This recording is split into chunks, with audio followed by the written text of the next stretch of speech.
Señoritas, muy buenas tardes. Jóvenes, disculpen. Buenas tardes, ¿cómo están, jóvenes? Buenas tardes, Inge. ¿Qué tal? ¿Cómo le va, Bismar? Bien, vamos a hacer hoy en esta clase, tal como habíamos hablado el el miércoles pasado, de hacer un avance de la materia a la parte teórica, debido a que el próximo miércoles vamos a tener una clase para resolver problemitas sobre todo de los últimos capítulos que tienen que entrar al examen primer parcial, ¿no? Entonces, hoy día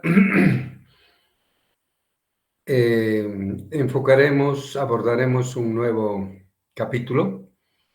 Ya tenemos estudiado los circuitos equivalentes en máquinas asíncronas que nos dan pauta como para poder luego encontrar ahora sus comportamientos en función de esos circuitos equivalentes y desde ya del funcionamiento real que tiene la máquina, ¿verdad? Desde ambos lados uno podría revisar estos próximos estudios que tienen que ver con el comportamiento que va a tener la máquina síncrona.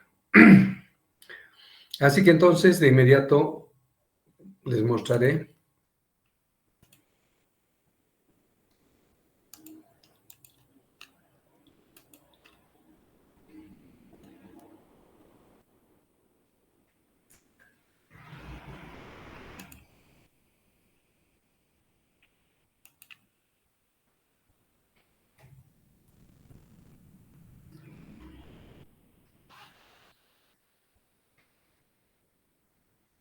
bien. Este capítulo ya no comprende parte del examen primer parcial.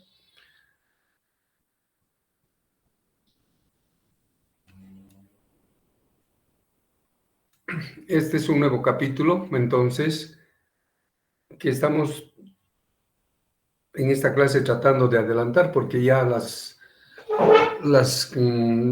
semanas se vienen muy rápidamente y por tanto es necesario seguir haciendo el desarrollo y avance de la teoría. ¿De acuerdo? Bueno, en este nuevo capítulo, el tema comprende la transformación de energías eléctricas y de potencias que se dan en las máquinas asíncronas. Fíjense, esta es la primera en mostrarnos el comportamiento en términos de energía y potencia que tiene la máquina y que pueden ser deducidos a través de circuitos equivalentes, se pueden deducir desde las relaciones de ecuación originales y en algún aspecto también desde la visión de la máquina tal como físicamente se la ve. Bueno, estas tres formas de verlo nos va a dar lugar a encontrar las transformaciones de energías y potencias. ¿Ya? Les había advertido de que ya prácticamente es muy poco que vemos la máquina en forma física real, sino sus representaciones, nomás sea como en este caso los circuitos equivalentes, ¿no?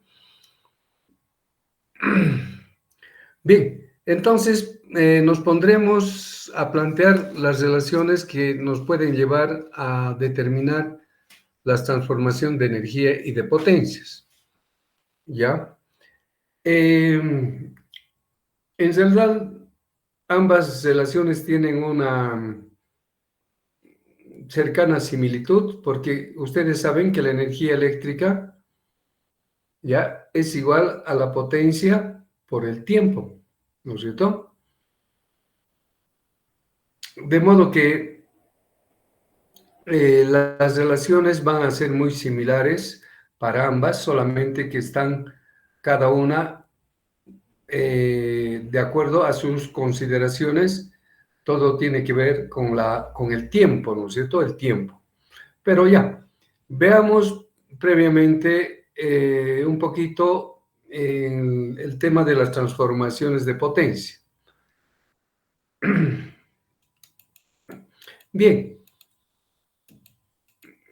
bueno, todos sabemos que la potencia que demanda una máquina síncrona se puede calcular ya en el punto de la entrada a la máquina, a la cual vamos a llamarlo como potencia P sub 1, que quiere decir la potencia activa de suministro o demanda de la máquina a la red, y es igual, tratándose de una máquina trifásica, de 3 veces la tensión de fase, valor eficaz, multiplicado por la corriente de fase, valor eficaz, y multiplicado por el coseno phi, ¿no es cierto?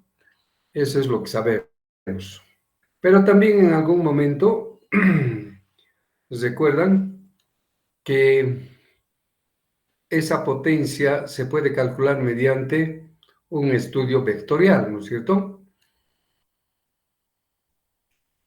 Y este es equivalente a 3 veces la parte real de la tensión de fase valor eficaz vectorialmente multiplicado por el conjugado del vector de la corriente de fase.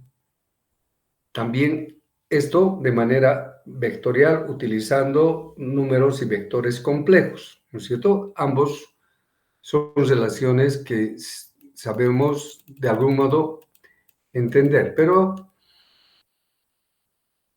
esa potencia activa, que es el que demanda,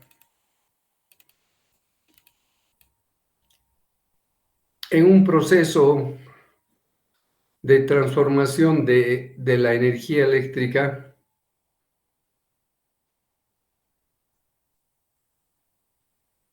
que se puede suministrar a la máquina síncrona, que bien se puede ver acá a través de este pequeño diagrama, para conseguir transformar la energía eléctrica que recibe. En el interior de la máquina se producen varios procesos de conversiones grandes y pequeñas, y que dan lugar a la salida, una conversión mecánica de energía, o sea, energía convertido en modo mecánico, ¿no es cierto? Un valor mecánico. Entonces, como ustedes saben, en la máquina asíncrona, de cualquier máquina en realidad, cuando suministramos a la máquina mediante la red la red de alimentación, entonces toda la cantidad de energía eléctrica que se le está suministrando a la máquina ya tiene dos salidas. Una salida es la energía útil mecánica, y la otra es la energía que se queda en la máquina y se transforma sobre todo en calor, que se considera como energía perdida. Según la ley de la continuidad de energías, ¿no es cierto? Todo lo que entra debe ser igual a todo lo que sale. Entonces, por ese aspecto, es que la energía eléctrica que se suministra siempre tiene que ser igual a la energía útil más la energía perdida que tiene la máquina. Bien, como les había dicho, la energía también se puede definir multiplicando por el tiempo, ¿no es cierto? P sub 1 por el tiempo, P sub 2 por el tiempo, pérdida por el tiempo, y al convertirlo, esta relación en la que participan las potencias, ¿no es cierto? De la relación de energías que entonces que hemos visto, y ahora está representado por esta relación, vemos que en una máquina síncrona el tiempo que transcurre para determinar la energía es de carácter general, ¿no es cierto? Si en el suministro transcurre un tiempo, en el útil también el tiempo es el mismo.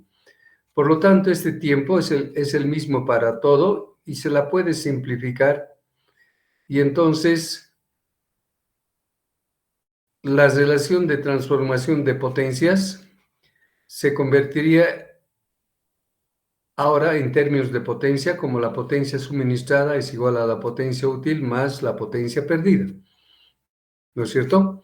O sea, lo que les he dicho, ¿no? Que las relaciones de energía y de potencia tienen características similares, pero obviamente su interpretación es específica, ¿no es cierto? No es lo mismo.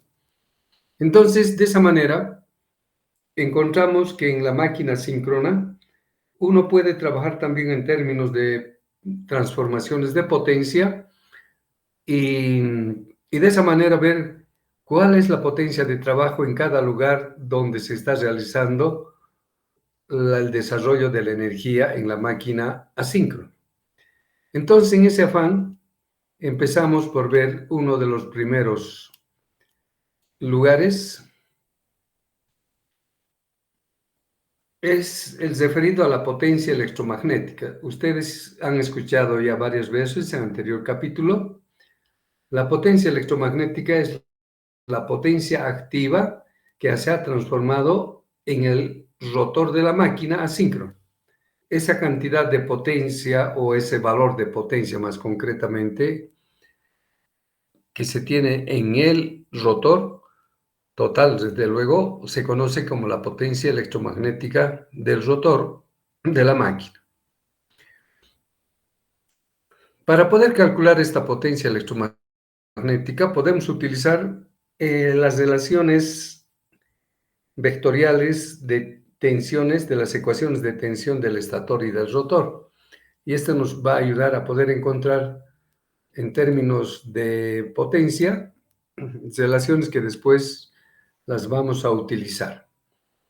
Bien, la ecuación es de tensión del estator, de un arrollamiento de fase del estator. ¿Recuerdan ustedes? Está dado por esta relación. U sub 1 es igual a, en paréntesis, R1 más JX1, todo multiplicado por I sub 1, más JX12 por la corriente I2. Esta es la ecuación de tensiones de un arrollamiento del estator.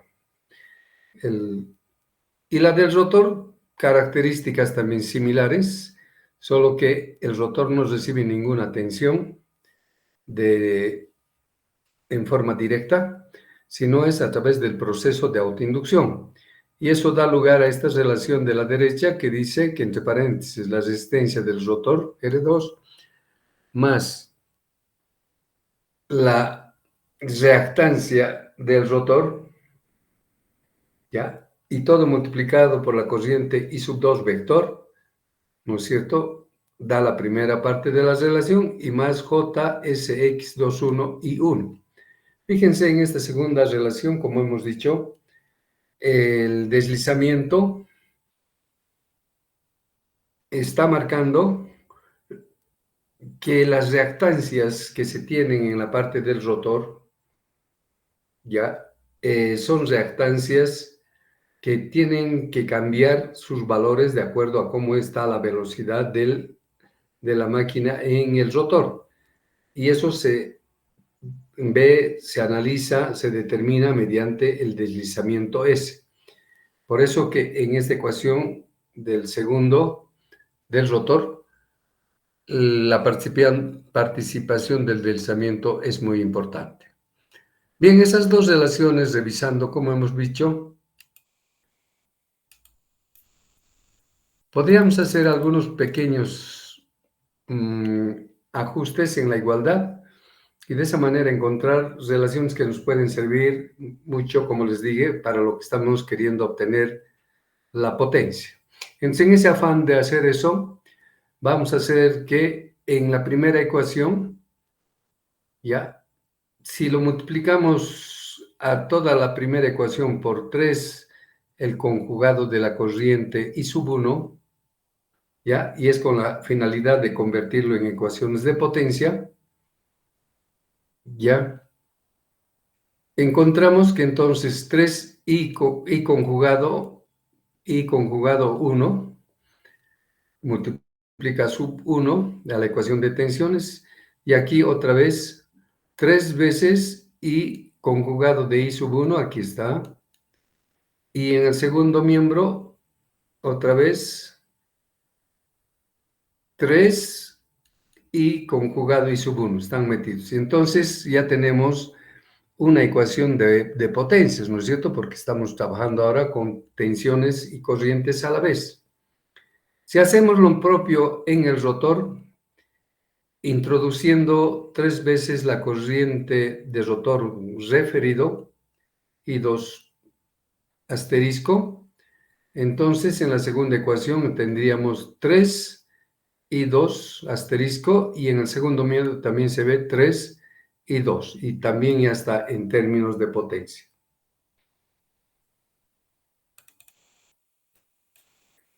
Según la teoría de los números complejos, la conjugada de estas corrientes siempre corresponden a las siguientes igualdades. Recuerden ustedes, cuando se multiplica el mismo vector corriente por su conjugado, el resultado nos sale la corriente elevado al cuadrado, ¿ya?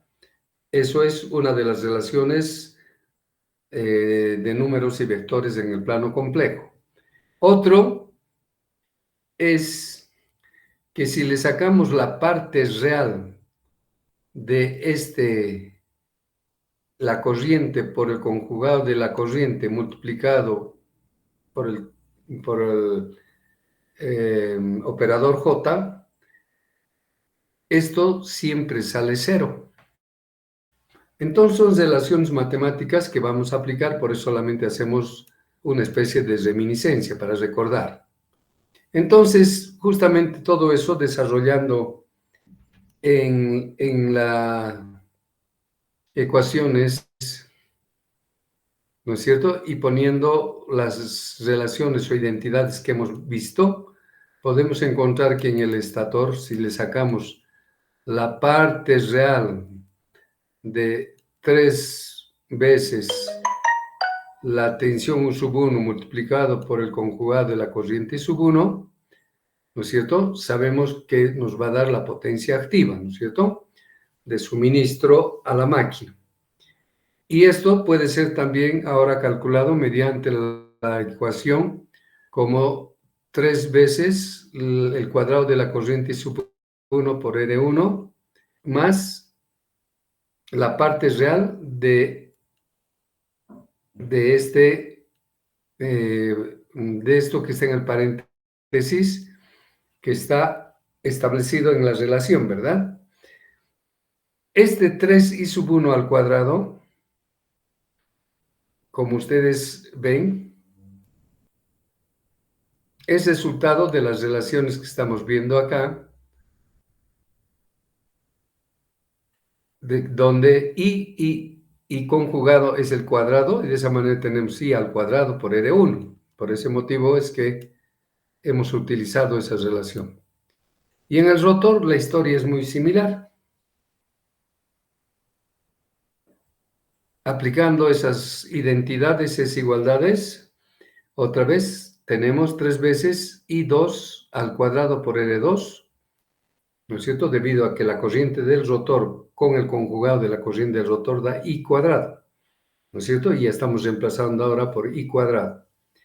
Y la otra, como es un poquito todavía complejo, le estamos poniendo la parte real. Recuerden que estamos sacando la parte real de las ecuaciones, justamente para poder encontrar las potencias activas, ¿no es cierto? Porque estas ecuaciones ya son de potencias. Ahora, sacándole la parte real de las, ¿no es cierto?, a las ecuaciones, estamos hablando de tener relaciones para determinar potencias activas. Bien, si seguimos viendo un poquito, En la relación del estator, 3 veces el cuadrado de la corriente I sub 1 por R1, ¿ya? Es pues, la pérdida Joule, ¿no es cierto?, que se da en la resistencia del arrollamiento de una de las fases de la máquina del estator, ¿no?, del estator de la máquina. Y vamos a marcar con la letra P minúscula J1, que quiere decir pérdida Joule del arrollamiento del estator, por fase. En la del rotor la historia es similar. Si queremos encontrar las pérdidas Joule del rotor, podemos calcular multiplicando 3 veces la corriente del rotor de fase elevado al cuadrado por R2. Y al multiplicar por 3 estamos hablando la potencia total de las 3 fases.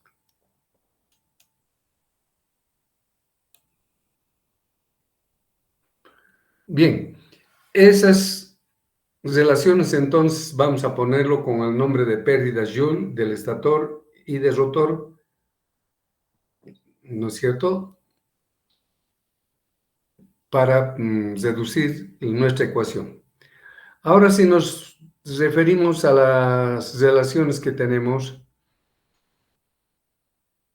por ejemplo, la primera dice que la parte real de J I sub 1 por el conjugado I2 es posible conmutar de modo que la corriente I2 se ponga aquí adelante y el I1 conjugado hacia la derecha, ¿no es cierto? O sea, cambiando entre I1 e I2, ¿no es cierto?, poniendo el I2, la corriente I2, y el conjugado de I sub 1. Cuando se hace todo ese representación, es que aquí en la segunda parte afecta con signo menos, por eso que es menos la parte real. Y también otra relación que nos importa manejar ha de ser la reactancia, ya, del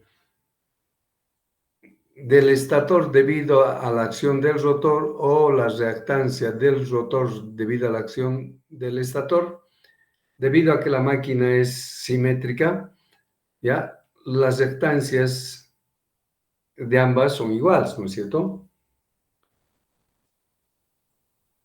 Las reactancias mutuas, ¿no es cierto?, son iguales, así que entonces no se olviden cuando hagamos el reemplazo más adelante. Justamente es eso que ahora vamos a poner en la ecuación, ordenando de mejor manera, ¿ya? Por ejemplo, en la potencia de la ecuación de potencias del estator, la parte real aquí hemos invertido, ¿de acuerdo? Y en la del rotor, de la misma manera, aquí está, ¿verdad?, sus relaciones. Entonces,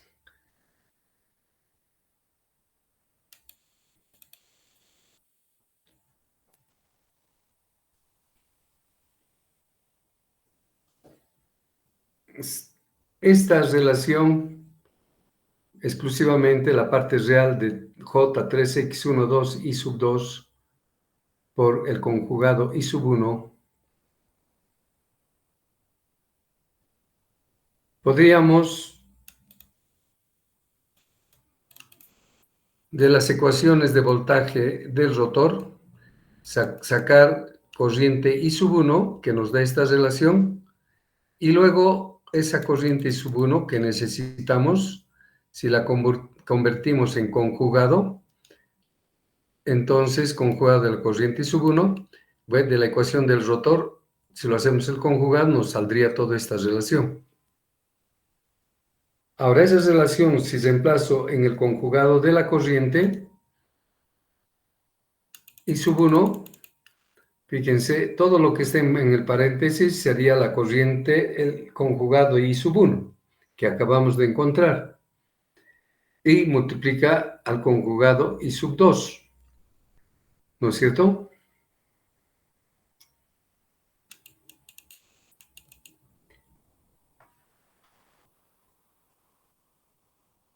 Bien, desarrollando es esa relación y luego sacando la parte real de todo lo que está, pues el resultado final, que aquí ya no lo he desarrollado hasta todo, pero directamente va a salir con seguridad, ustedes lo revisan, va a salir que eso es 3 veces la corriente del rotor elevado al cuadrado por la resistencia del rotor sobre el deslizamiento. Ese va a ser la potencia activa, ¿ya? Como están viendo, que se da en el rotor.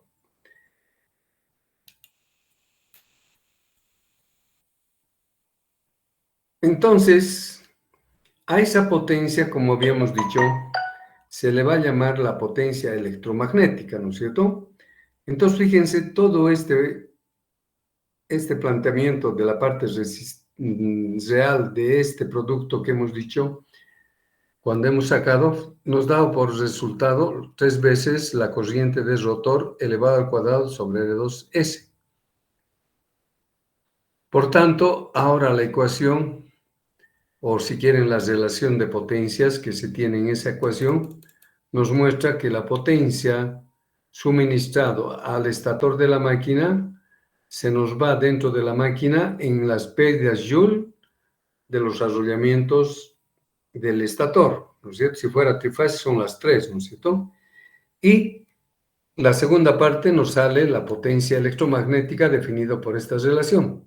Por tanto, aquí tenemos una primera ecuación que nos muestra cómo la potencia suministrada se ha ido separando en el interior de la máquina, en pérdida Joule, y el resto potencia electromagnética que se da en el rotor.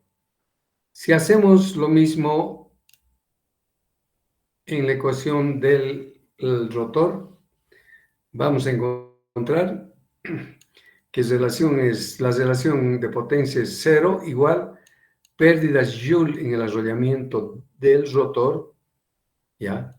Menos la potencia electromagnética de todo el rotor afectado por el deslizamiento. Porque el deslizamiento en la ecuación segunda del rotor sigue sosteniéndose el deslizamiento, ¿no es cierto?, en la ecuación, y aquí se lo volvemos a utilizar su deslizamiento. ¿Ya? Aprovechando esta última relación, podemos encontrar las pérdidas Joule en el rotor simplemente sabiendo que se puede encontrar a partir de la potencia electromagnética del rotor, afectando simplemente por el coeficiente de desplazamiento, ¿no es cierto? El deslizamiento S. Entonces, aquí, mediante esa ecuación, ya podemos encontrar de alguna manera cómo poder calcular las pérdidas Joule en el arrollamiento del rotor a partir de la potencia electromagnética de todo el rotor de la máquina, ¿no? Nos ayuda bastante y se vuelve una formulita.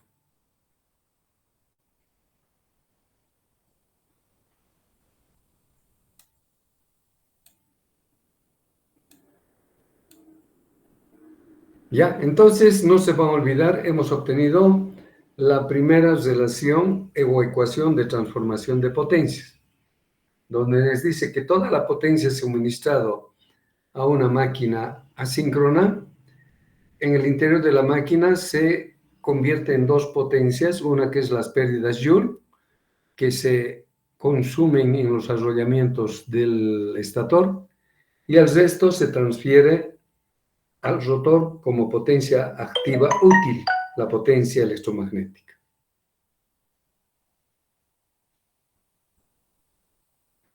Bueno,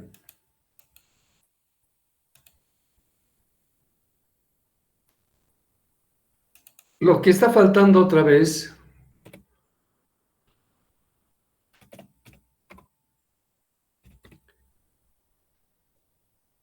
el efecto magnético que tiene la máquina en estas ecuaciones que acabamos de ver de potencias. Como ven, la energía magnética nos está incorporando, como ya lo hemos visto en el circuito equivalente también, y hemos ajustado para que sea de manera exacta. Lo mismo acá, estas pérdidas magnéticas que se deben a histéresis y Foucault, que producen calor en todo el hierro del estator, no está comprendido. Por lo tanto, esa potencia que podemos calcular debido a estos dos efectos, se la podemos poner en la conversión de potencias, ¿no es cierto?, de esta relación que tenemos, y aquí está, introducimos las pérdidas magnéticas para poder tener la verdadera transformación de potencias que se dan en esta primera parte de la máquina. Nos está diciendo entonces que de toda la potencia suministrada al estator de la máquina, ya parte de ella se nos va en pérdidas Joule en los arrollamientos del estator, pero las pérdidas Joule debido a las resistencias, ¿no es cierto?, que hay en los arrollamientos del estator. Luego, las pérdidas magnéticas que se dan por histéresis y Foucault, ¿no es cierto? Y por último, se transforma en la potencia electromagnética en el rotor. Esta es la ecuación, ya, la primera ecuación de transformación de potencias desde el estator hasta el rotor. Hemos hecho hasta el rotor. Entonces ya tenemos una primera ecuación de potencias que nos ayuda bastante. Bien, vamos a proseguir en el desarrollo en la determinación de la potencia electromecánica de la máquina.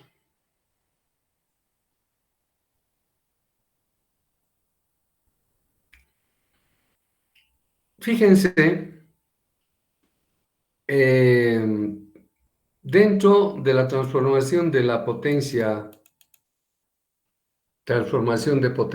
hemos visto que la potencia electromagnética que hemos deducido está dado por 3 veces la corriente del rotor referido al cuadrado multiplicado por R2' sobre S. ¿No es cierto? Es la potencia electromagnética que se desarrolla en el rotor. Esta relación, si la desdoblo en dos partes, manteniendo desde luego que el resultado siga siendo lo mismo que de la izquierda, puedo hacer entonces como 3 veces I del rotor elevado al cuadrado por R2, y para completar se tendría que tener 3 veces la corriente del rotor al cuadrado multiplicado a 1 menos deslizamiento sobre el deslizamiento multiplicado por el R2'. Si ustedes se fijan, estos dos relaciones, si lo volvemos nuevamente a sumar, a juntar, nos va a dar el resultado R2 sobre S. Entonces, lo que estamos haciendo es simplemente la relación desdoblarlo en dos, ¿no es cierto? Con el propósito de separar esta relación que es 3i2 al cuadrado por R2, que ya hemos visto que es la pérdida Joule en el arrollamiento del rotor, PJ2. Y esta es la potencia electromagnética. Toda la potencia activa que se da en el rotor, ¿no es cierto?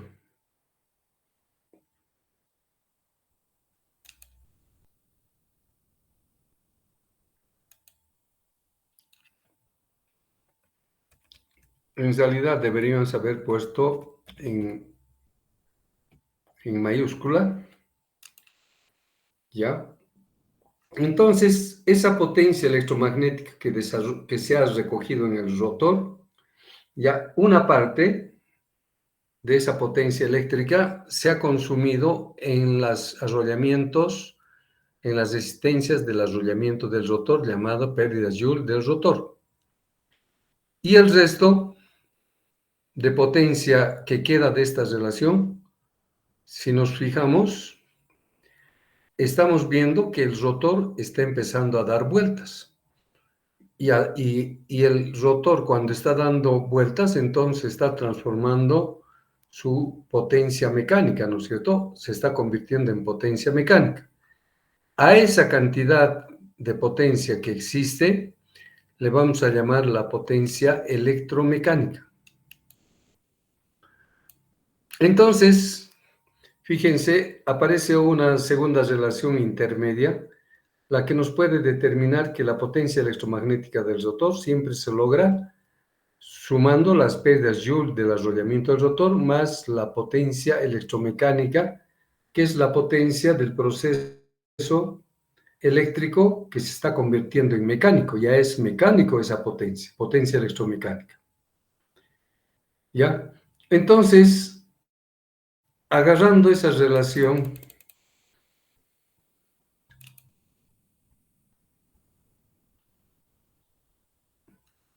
y despejando la potencia electromecánica, dice que va a ser la potencia electromagnética que tiene el rotor menos las pérdidas Joule, ¿no es cierto? Ordenándolo de esta manera, ¿cómo sería la potencia electromecánica?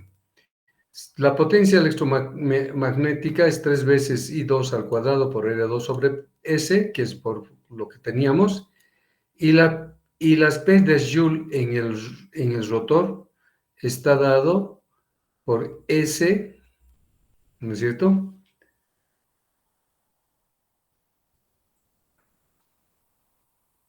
Multiplicado por la potencia electromagnética, ¿no es cierto? Y la potencia electromagnética es igualita que el de la izquierda, 3 veces I2 al cuadrado, R2 sobre S, afectado por S. Entonces, estamos encontrando que la potencia electromecánica se puede calcular sabiendo la diferencia entre la potencia electromagnética menos la misma potencia electromagnética, pero afectado, multiplicado por el deslizamiento de S. De modo que encontramos otra relación entre la potencia electromecánica que se da en el rotor y la potencia electromagnética. Y su relación es simplemente un paréntesis 1 menos deslizamiento. Y entonces tenemos otra relación de cómo determinar la potencia electromecánica que se produce en el rotor. Y por último,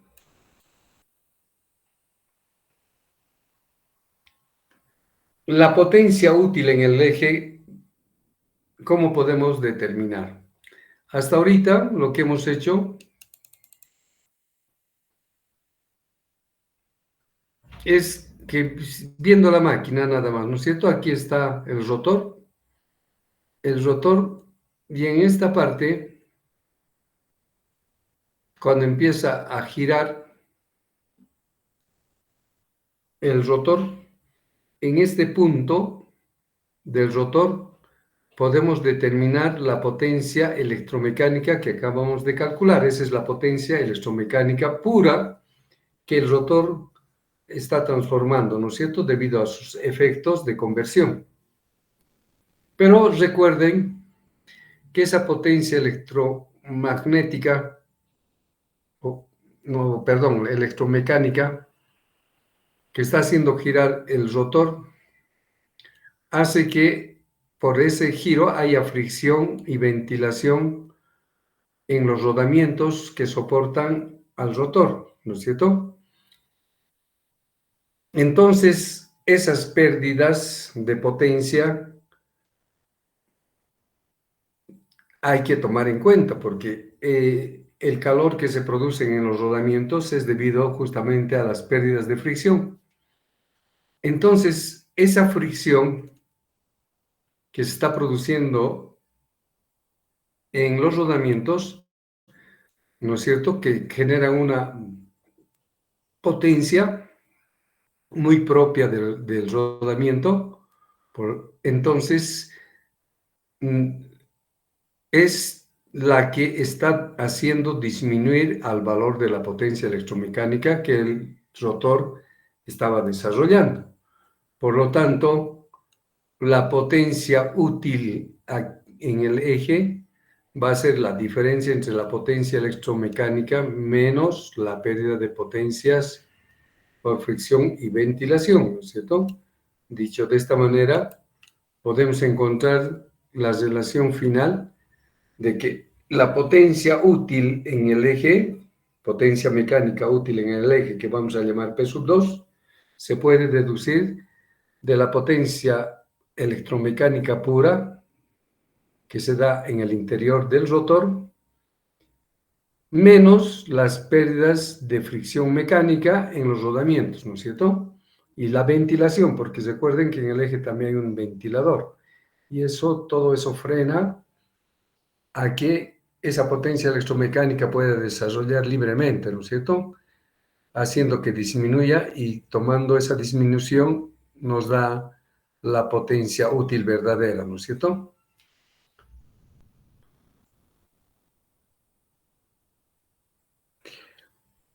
Ya. Normalmente, si recuerdan la formulita mecánica de las pérdidas de fricción, depende directamente de la velocidad, directamente. Si cambia la velocidad, cambia la pérdida de fricción, ¿ya? Pero como en estas máquinas no varía mucho cuando está funcionando desde la condición de vacío hasta la condición de carga, casi se mantiene con la misma velocidad, entonces esas pérdidas de fricción que tenemos podemos considerarlas de un valor constante. Desde luego, mientras la velocidad no sea significativa, ¿no es cierto? Si es muy significativa, no podríamos considerar, pero mientras es muy parecida a la velocidad en un rango bastante aceptable, entonces podríamos decir que esas pérdidas no varían mucho de un estado a otro, porque la velocidad casi se mantiene en valores similares, ¿no es cierto? Y a esa pérdida de fricción normalmente se lo pone como un valor constante. ¿De acuerdo? Entonces, fíjense, en este proceso rápido de buscar la transformación de potencias, hemos visto que desde el momento en que suministramos una potencia eléctrica para que empiece a funcionar la máquina, se producen en el interior de la máquina una serie de transformaciones, ¿no es cierto? La pérdida Joule debido a las resistencias de los arrollamientos del rotor, por un lado. Por otro lado, las pérdidas magnéticas, que es resultado del efecto de Sterzi-Foucault en el estator, ¿no es cierto? Y lo que queda es la potencia electromagnética que pasa del estator hacia el rotor. Una vez que está en el rotor, esa potencia electromagnética otra vez transforma en pérdidas Joule en el rotor debido a las pérdidas cuando pasa la corriente por las resistencias del rotor, que se las considera como las pérdidas Joule del rotor. Y todo lo que queda empieza a provocar el giro en el rotor. Y al provocar el giro en el rotor, a esa potencia desarrollada se la conoce como potencia electromecánica, ¿no? De la nada ha empezado a dar vueltas, ¿no es cierto? Aparentemente no es de la nada, ¿no? Sino de los efectos electromagnéticos, y entonces hace que todo ese efecto mecánico es como consecuencia del restante de energía que existe en el rotor, ¿verdad? Y una vez que existe esa energía en el rotor, provoca que gire el rotor, y al girar el rotor encuentra otro freno en las rodamientos y el ventilador, haciendo que disminuya un poco más la potencia. Y la que queda sería la potencia electromecánica P sub 2. Y desde esa manera, entonces, tenemos todo el estudio de la transformación de potencias desde el punto donde hemos suministrado hasta el punto útil que está en la punta del eje, listo para enganchar a cualquier requerimiento de tipo mecánico y transferir nuestra potencia mecánica, ¿no es cierto?, útil a alguna maquinaria que se conecte hacia nuestra máquina, nuestro motor. ¿sí? Y eso es lo que podemos hacer en este capítulo, ver la transformación de potencias que lo hemos estudiado. Esas transformaciones de potencia, el ingeniero Sankey, que es un ingeniero bastante imaginativo, nos ha ayudado a mostrar mejor en términos de gráfica esos procesos de transformación de potencias. Entonces, dibujando de esta manera el diagrama, esto se conoce como el diagrama de Sankey, ¿no? Del ingeniero Sankey. Y lo que nos muestra es el detalle de cómo se producen los procesos de transformación de potencia en forma ordenada, ¿no es cierto? Coherente. Entonces, si ustedes se fijan, acá en el estator todavía, a los arrollamientos del estator le suministramos una potencia de suministro P1. Apenas eso metemos en el circuito de los arrollamientos del estator y al pasar las corrientes aparecen las pérdidas Joule en los arrollamientos que provocan calor, ¿no es cierto? Debido a las resistencias de este arrollamiento. Inmediatamente después aparecen las pérdidas magnéticas como consecuencia de que esas corrientes del estator empiezan a generar un campo magnético giratorio, ¿no es cierto? Y ese campo magnético giratorio en la máquina empieza a bañar y afectar al estator, haciendo que se produzcan las pérdidas magnéticas y de histéresis. Una vez que eso también se ha descontado, todo lo que queda en el estator se conoce como la potencia electromagnética y ese valor es el mismo a la salida del estator y entrando al rotor de esta máquina. Entonces, en el rotor también el valor que se ha recolectado es igual a la potencia electromagnética. Esta potencia electromagnética, otra vez en los circuitos del rotor, ahora sí en el rotor, empiezan a circular corrientes y provocan pérdidas Joule en los arrollamientos del rotor, ¿no? La resistencia de cada arrollamiento del rotor provoca las pérdidas Joule, ¿no es cierto? Que van disminuyendo. Y el resto se queda como potencia electromecánica pura en el rotor, que es ya el momento en que empieza a dar vuelta el rotor y entonces se está desarrollando una potencia limpia pura que se llama la potencia electromecánica. Esta hace girar el rotor y al hacer girar, como ustedes saben, en los rodamientos o los bujes del rotor empiezan a calentar debido a la fricción.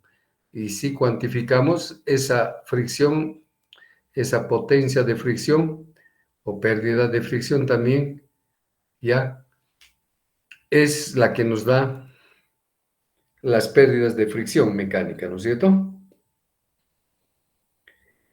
Una vez que por el giro han aparecido las pérdidas de fricción mecánica, todo lo que queda en el eje es la potencia útil, listo para ser utilizado por cualquier elemento mecánico o máquina mecánica que lo use esta potencia mecánica que ha dado el motor asíncrono. ¿De acuerdo? Entonces, como pueden ver, aquí nos está mostrando mediante este pequeño diagrama la conversión precisa que se está teniendo desde que suministramos la potencia útil hasta culminar con el tratamiento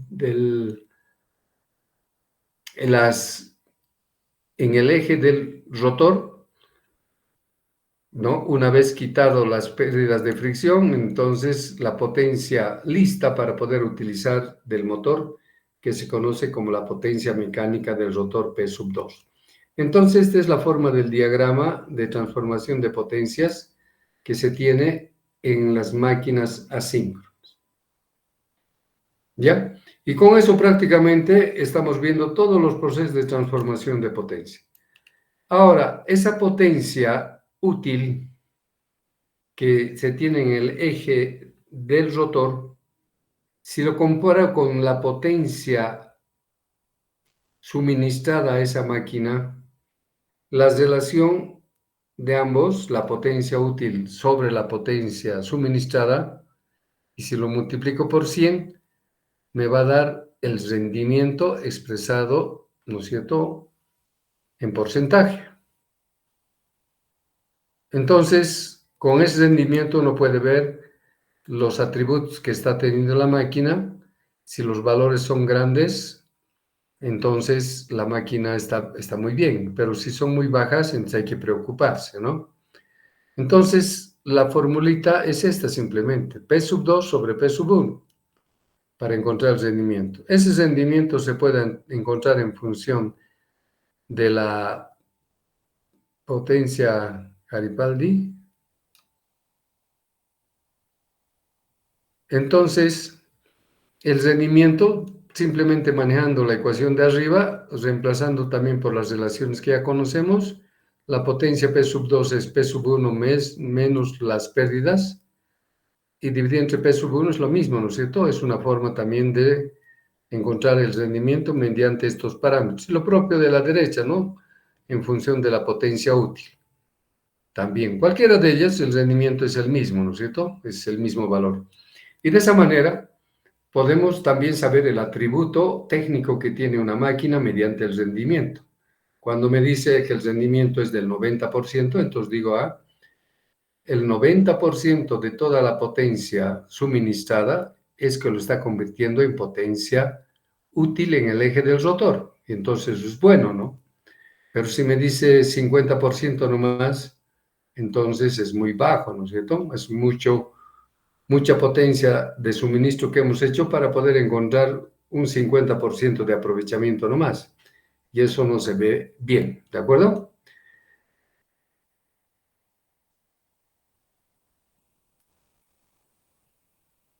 Bien, prácticamente esa es toda la teoría de este capítulo. Es cortito. Y como pueden ver, las relaciones han surgido de las ecuaciones y de los circuitos. Y entonces, como pueden ver, estas relaciones van a ser muy útiles para saber el comportamiento de su potencia en todas las etapas del proceso de transformación, ¿de acuerdo? Bien, voy a dejar de compartir, ¿o hay preguntas?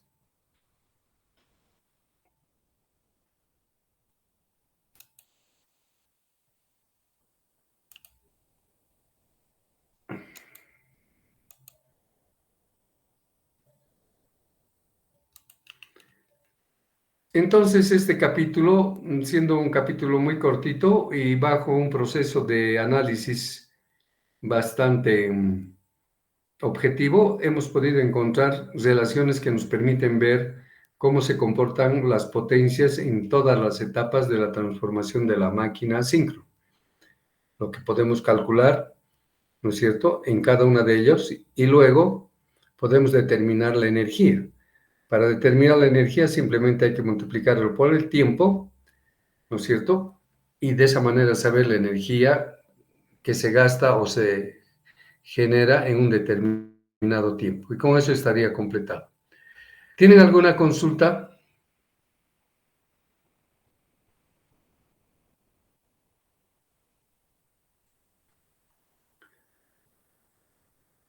Bueno, entonces daremos por concluido nuestra clase de hoy día.